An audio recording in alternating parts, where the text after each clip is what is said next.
ഇവിടെ ഇരി. ഇവിടെ ഇരി. ഇവിടെ ഇരി. നീ എന്തിനാ അടുക്കളയിൽ കയറിയേ? രജുന്റെ അടുത്ത് പറഞ്ഞ അവള് ചായ ഇടൂലേ? അതെനിക്ക് ദേഷ്യം വരണ്ടേട്ടാ, അതൊന്നും ശരിയാവൂല. എന്താ അവള് ചായ ഇട്ടാ ശരിയാവൂലേ? ഈ കാര്യം പറ എന്ത്?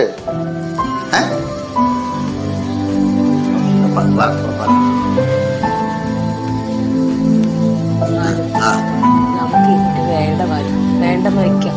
അത് പറഞ്ഞാൽ പറ്റൂല. എനിക്ക് ഈ കുട്ടിയെ വേണം. അത് നിങ്ങൾ സീരിയസ് ആയിട്ട് ചിന്തിച്ചു നോക്ക്, പ്രാക്ടിക്കലായിട്ട് ചിന്തിക്ക് കാര്യങ്ങള്. ഞാൻ ഒരു കാര്യം പറയട്ടെ, ഇപ്പൊ തന്നെ ലച്ചു കല്യാണപ്രായമായില്ലേ? മുടിയനാണെങ്കിൽ എത്ര വയസ്സുണ്ട്? 10-23 വയസ്സ് കഴിഞ്ഞില്ലേ? ഈ സമയത്ത് ഒരു കുട്ടിയെ പ്രസവിക്കാന്ന് വെച്ചാ ഒന്ന് ആലോചിച്ച് നോക്കി. പിന്നെ അതിനും കൂടെ നടക്കണ്ടേ? നാണക്കേടാ നിനക്ക്? നാണക്കേടാ കൊച്ചിനെ പ്രസവിക്കാൻ? എന്റെ കൊച്ചിനെ പ്രസവിക്കാൻ നാണക്കേടാ? ഒന്നും പറയേണ്ട. ആശുപത്രി പോകും, കറക്റ്റ് ഡോക്ടറെ കാണും, ചെക്കപ്പ് ചെയ്യും, കറക്റ്റ് സമയത്ത് പ്രസവിക്കും.